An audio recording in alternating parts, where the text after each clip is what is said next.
SDM साहब के द्वारा जिलाधिकारी से होते हुए ये शासन के लिए जो ज्ञापन भेज रहे हैं, इस ज्ञापन के संबंध में सभी लोग अच्छी तरह से परिचित हैं। हापुड़ में बिना किसी कारण शांतिपूर्वक धरने पर बैठे लोग और जिसमें हमारी महिला अधिवक्ता और साथी थे, उन पर पुलिस ने बर्बरतापूर्वक लाठीचार्ज किया। उनका ये कृत्य इस बात का प्रतीक है, मालूम नहीं पड़ता कि देश आज़ाद है, मालूम पड़ता है कि ये शासन आज पुलिस को सौंप दिया गया है।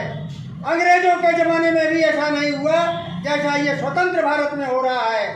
या तो शासन अपना हुकूमत इस पुलिस के माध्यम से चलाना चाह रही है और जनता की आवाज़, जो गूंगी जनता है, बहरी जनता है, अनपढ़ जनता है, वो अपनी बात अधिवक्ताओं के पास लेके आती है और अधिवक्ता उस बात को अधिकारियों के सामने रखते हैं, शासन के सामने रखते हैं, प्रशासन के सामने रखते हैं। ये बात सुनना नहीं चाहते और बात को दबाना चाहते हैं।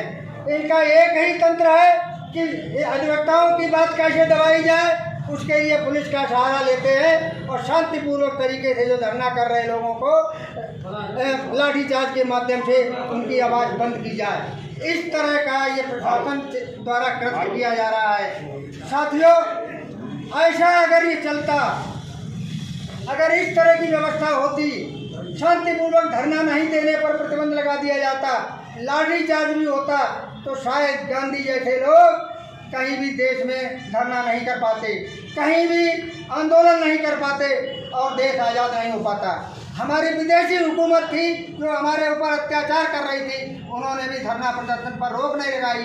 लेकिन ये सरकार, हमारी सरकार, हमारे द्वारा चुनी हुई सरकार, जनता के द्वारा चुनी हुई सरकार इस तरह के सामंतशाही व्यवस्था पर उतारू है और पुलिस प्रशासन के द्वारा वकीलों की बात दबाई जा रही है और उन पर लाठीचार्ज करने का आदेश दिया जा रहा है।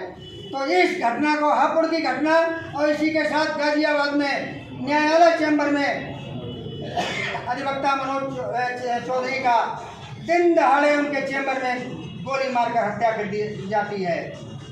जनपद फर्रुखाबाद में न्यायालय के अंदर वकील साहब रिवाल्वर रखे और कोर्ट में धमकी दी जाती है कि अगर तुमने हमारे खिलाफ रखा तो गोली से मार दी जाए, जान से मार देंगे।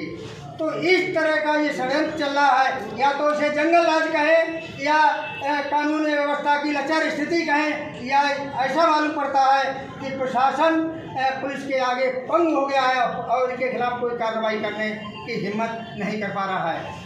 इस घटना की हम सब लोग बहुत ही घोर कड़े शब्दों में निंदा करते हैं और ये मांग करते हैं कि हापुड़ में जो भी अधिकारी और कर्मचारी दोषी है उनके खिलाफ कड़ी से कड़ी कार्रवाई की जाए।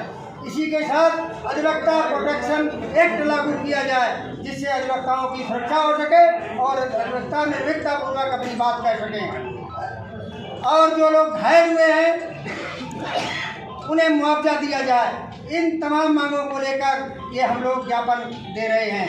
भाइयों, इस ज्ञापन से आप सब लोग सहमत हो तो हाथ उठा के और एक बार नारा लगा दें।